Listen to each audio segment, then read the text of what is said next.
Feel vibes coming along.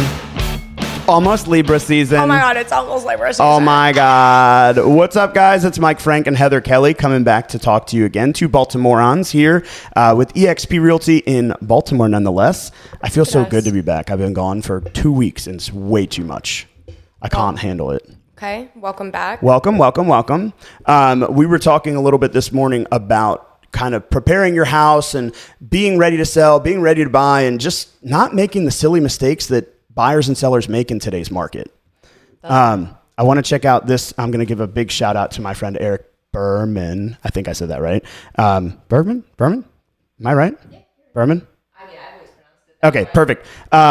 And he's in Queens, New York. Awesome agent. He's got a great video. We're going to watch it real quick. Here's something you definitely want to avoid if you're selling your house.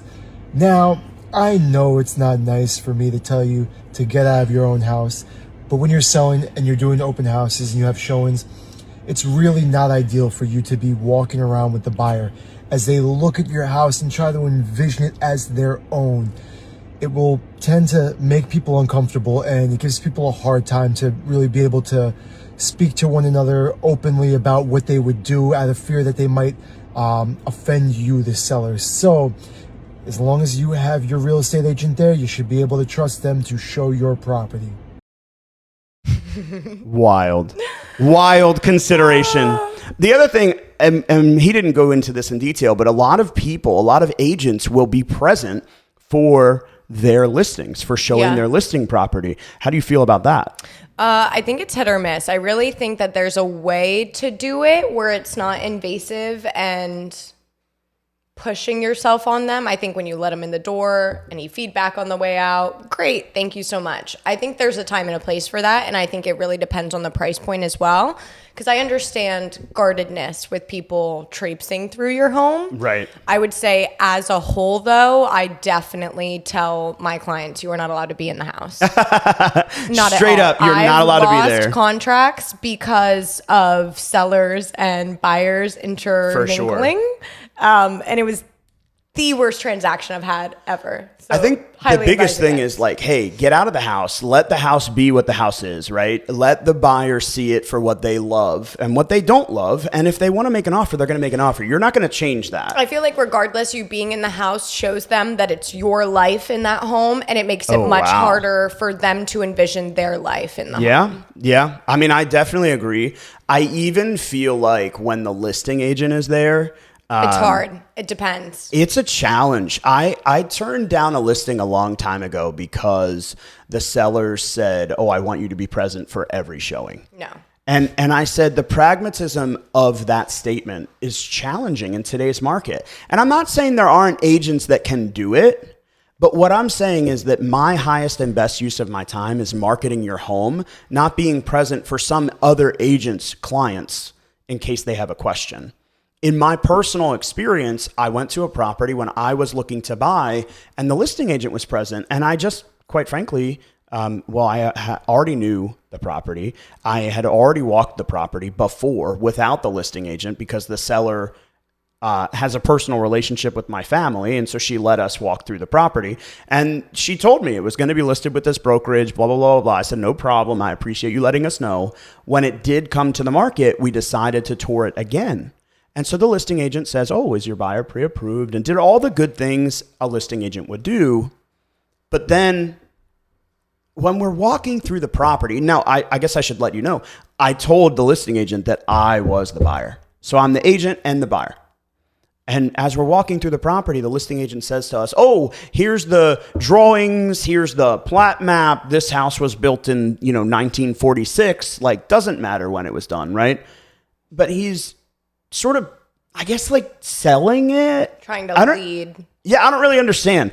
And I let him do his thing. And I just walked around the house. And as we were finishing, I just said to him, hey, can I ask a question? Why are you here? Like, why do you feel like this is a good use of your time and energy? How do you feel like this values the seller? And all he said to me was, it's our duty to the seller. And I thought, is it because you're protecting the key? Is it because someone might steal something? Is it because, like, what other reason is there that he would be our duty to the seller? Yeah. And I mean, I'm all ears, but I don't see it. Yeah.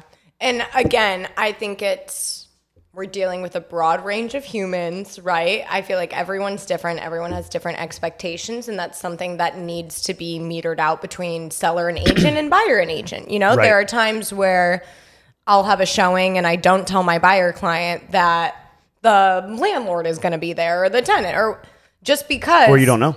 Exactly. At Right. the end of the day, like, we want to walk through the property. Nothing else really matters. Like, these are the beans. Yeah, like, That's how I see it. if I'm walking through a $6 million property, right, which has happened probably once in my career, holy shit, there's a wine cellar. Oh my God, there's a full gym. I mean, this is a real gym. Oh wow, did you see the It movie was theater? designed by so-and-so. These are things that you're not necessarily going to get in your listing notes. I guess, but at the same time, if I'm a buyer looking at a $6 million property, now I'm not, but like maybe one day, right?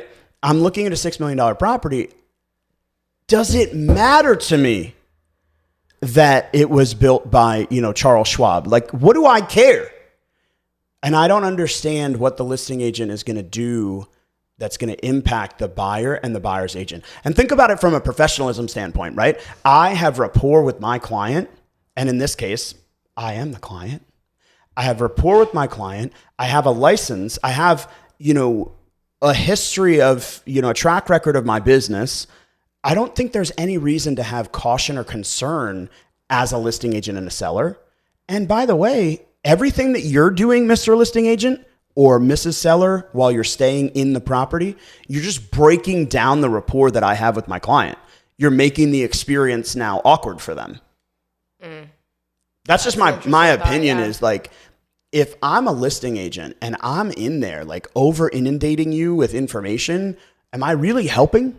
But again, I think it comes back to price point. When you're working at a $350,000 price point, it doesn't really matter who built it. It doesn't really matter what kind of window that is. No one gives a fuck, right? I when agree you're with that. working more so in luxury and your architect matters, your designer matters, where this table came from, where these Venetian floors came from, blah, blah, blah, blah, blah, blah, blah, right? That's how I feel. But I do not think that it matters. I genuinely and honestly, I have toured properties with high-end clients. I have walked through homes where the listing agent and or seller has told us about all of the things. One of them, for example, the listing agent happened to live on the street. It's a waterfront property. It's a beautifully new constructed house. He goes, new constructed? No shit, Sherlock. Like, we could see it. Sorry, Susu, I love you. We can also right? observe that. Yeah. Right. But also, I can see that no one's ever used the refrigerator. It's still taped shut. Right. I can see that these lights are modern styling. I can take that in. But I can see where the seller being there would actually be a strength if you know the depth of the water, the this, the that, the age of the bulkhead, like those kinds of things that we as agents aren't going to be. But again, if you're doing your job as a listing agent, and like we're going down a rant, right? If you're doing your job as a listing agent, you should be conveying that information. Yeah. Why are you standing at the property? It's my duty. No, it's not. And Mr. or Mrs. Seller, if you're that paranoid about your property, perhaps we should find a way for you to arrange your financial portfolio that you can move out and take all of your personal belongings with you. Because we're not allowing anyone into our homes that's not fully pre-approved, working with a realtor. And most commonly, I'm talking to the realtor. As the listing agent, I'm talking to the buyer's agent, educating them on the things that you're talking about. Hey, I just want to let you know, hey, I've got this write-up, the waterway, this is the permissions, the, water rights, or, there's an easement here, whatever that might be for that specific property. That listing agent did nothing except tell us about another property that this guy that owns this land owns. And I can run down a rabbit hole in that story too, but he didn't sell the home. I've never had a listing agent present at a house that actually ended up selling. Ever. I can agree with that. And for all of our super luxury premier agents here in Baltimore, they're probably like, oh no, every house that and that's fine. right? Maybe that's just the way that it works in your business, but in my business and my experience, I've worked with some really luxury agents, and I've been able to say, hey, my client's available Tuesday at 5, and I understand that you're not available until Thursday, but it would really help us for our needs to be able to get in there Tuesday at 5 so we can consider this property against the others that we're looking at. I have professionalism, you have professionalism, and most commonly they say, no problem, Mike, I'll let you know. The seller may be there. And typically the seller's not, because that's just a hindrance to your progress as a seller. And I think you said it best. You're making the buyer feel like it's your house, not their home. Right. Or your home, not their house. Yeah. Ugh. I think that's the actual biggest item that I see being an issue, but Yeah. I think there's a lot of things that people overlook. And in today's market right now, I've been saying this for a long time. We've been programming buyers to understand that they need to pay X% of the home. And in different markets, it's going to be different. It's even different in Baltimore, right? In Carroll County, it might be different than in Montgomery County. In Liv's neighborhood, it's going to be different than in my neighborhood. It just is. Even from multifamily to single family to Oh my townhome, gosh, like right. it keeps going. Right, and exactly. But if you're not considering the value of your house in the way the buyer's going to receive it, your house is worth $2 million. But if the buyer sees it priced at 2.1 because you think that we're back in the 90s where we offer low and then we meet in the middle, it's not going to happen. Yeah. We've been programming buyers that the property needs to be sold for XYZ%. And typically this is like 98% or greater.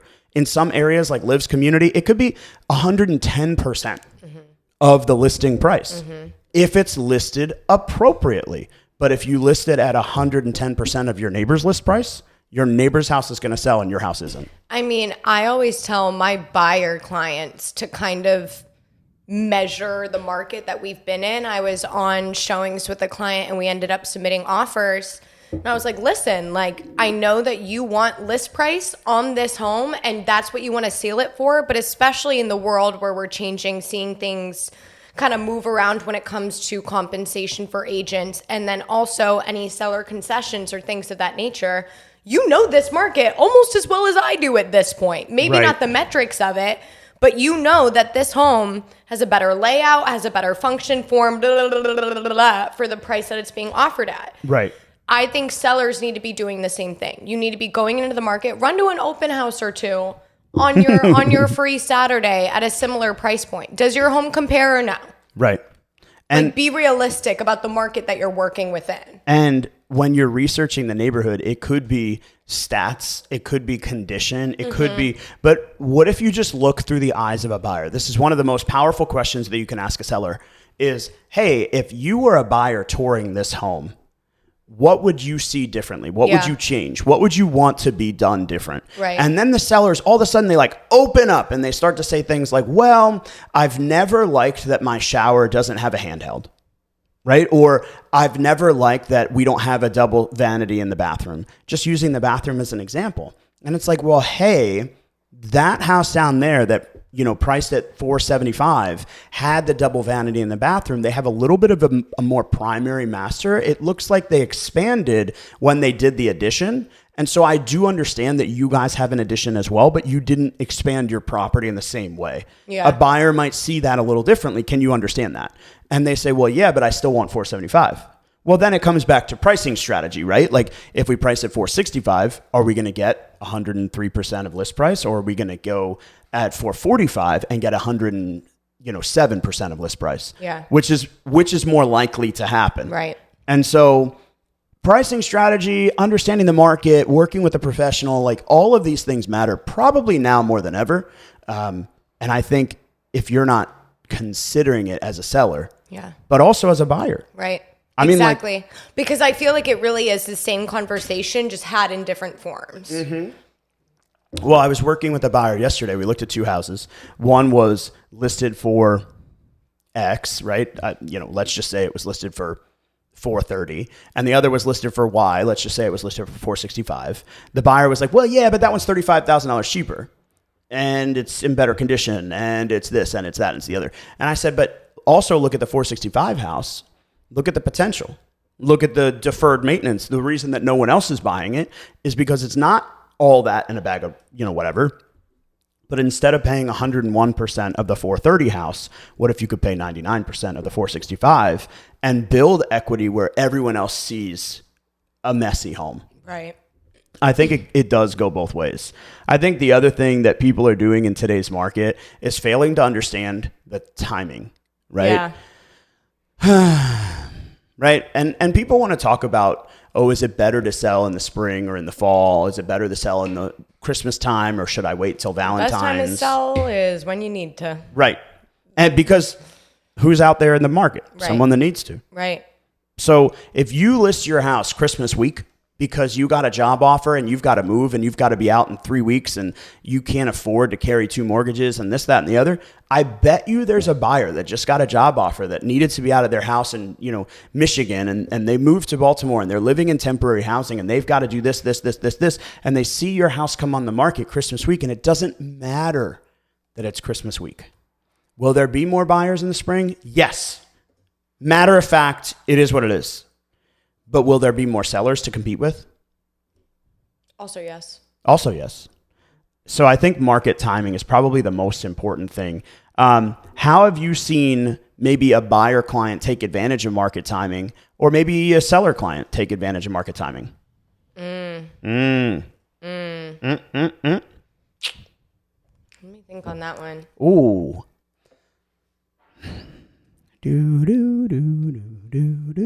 I have one. Go for it. All right. So I had a seller. It's my very first listing. And shout out to them. They interviewed 2 different agents. They used their previous agent and they made me interview against their previous agent. And it was a lot. I mean, I earned the opportunity to sell this home. And they said, one of the things that we're worried about is we're worried about being on the market through the holiday season. And I said, well, share with me why that's a concern for you. They said, well, we don't have to move until the spring, but we were thinking of moving now if we can get the home sold for X price. And I said, well, what happens if you don't sell it for X price? They said, well, we'd like to come off the market, allow the day timer to reset and come back on the market in the spring at the same price. Okay, I understand that. Well, what's important to you about that? Well, what was important was that their day timer was at 0. And they were able to enter the market at 1, 2, 3, 4, 5 days instead of new active 96, on the market. Yeah. Right? We've been on the market from, let's just say it was October 1st through February. We're on the market for 120 days. Yeah. So what we did, we listed the home and our intention was to say, if it doesn't sell by December 1, we would take it off the market, leave it off the market December, January, February, and we would relist in March. Okay. Because at that time it was 90 days. Now it's 60, but still. So we'd take it off the market for 3 months and relist in March. We'd be able to utilize the market timing to our advantage. If someone wanted to buy the house, great. If not, we'll re-enter the market and target the same price range, which the market supported the value and everything else. So I wasn't worried about it. Well, what ended up happening was we listed the property. We had one pricing adjustment, which was all a part of the plan. And we went under contract in the fall, in the winter time before we were ready to sell. And then what they did, they moved out, they found a rental, they moved to their final destination, and they ended up living in their rental for 12 months, which was the plan anyway. And then they bought the following January, whatever it were. But they utilized the market to say, hey, market timing is important. If this works, great. If it doesn't, then we're going to pull it. We're going to be prepared and we're going to go back out in the spring.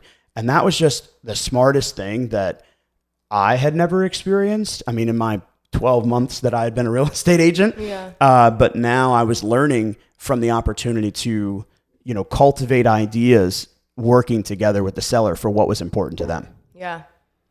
I don't feel like I've had as many market timing things as it was specified timing per client. I don't feel like I've planned my sales out in lieu of where the market is at.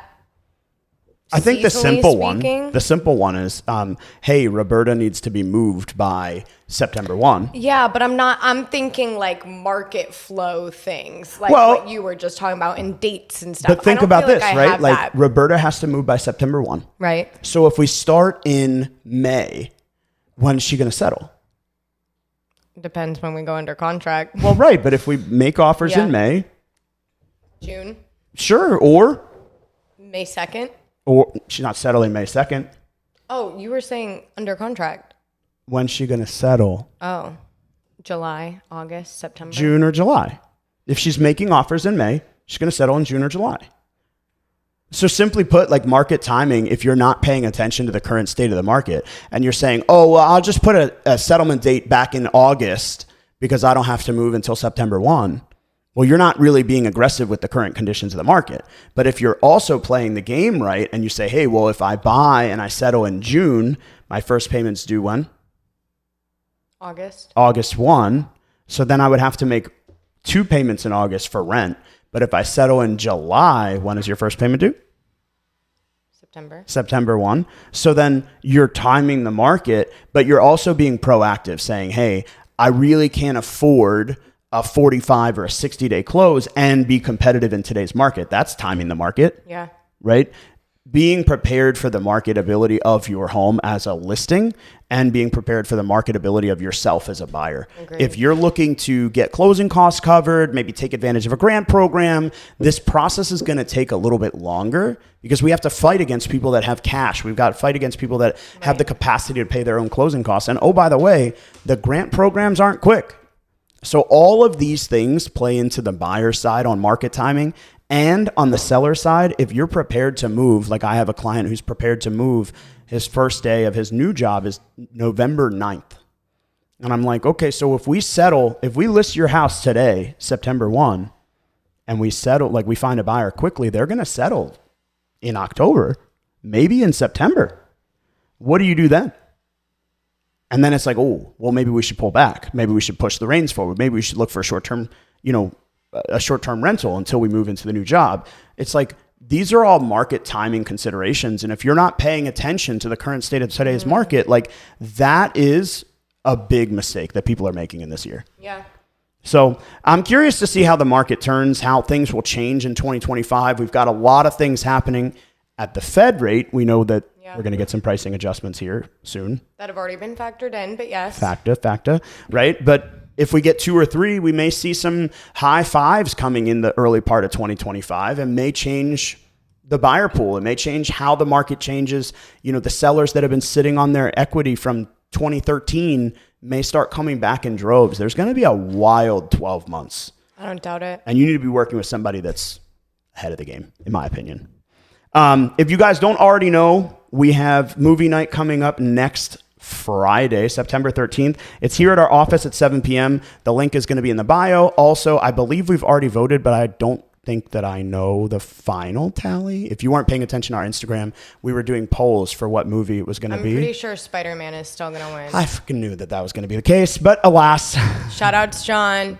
Oh my gosh. And then Comic-Con is coming up at the end of September downtown if you haven't already been. It is a wild adventure. My brother would like to go if anybody wants to pick him up and take him because I would prefer not to go. But it happens to be the weekend of my anniversary. I love you. And I'm not going to Comic-Con. And hopefully we'll see you guys here real soon. If you guys want to reach out, you can always go onto our website at frankoliverco.com and reach out that way, or on Instagram at michaelfrank___. How can they reach you? Heather Kelley 230 on Instagram, or my cell phone number. It's 443-281-9500. Love it. See you guys.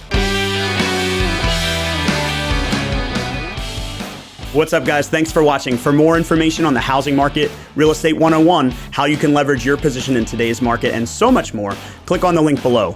If you like this video or have a burning real estate question you'd like us to answer, leave us a comment and let us know. Don't forget to like and subscribe so you never miss an episode, and we'll see you again real soon.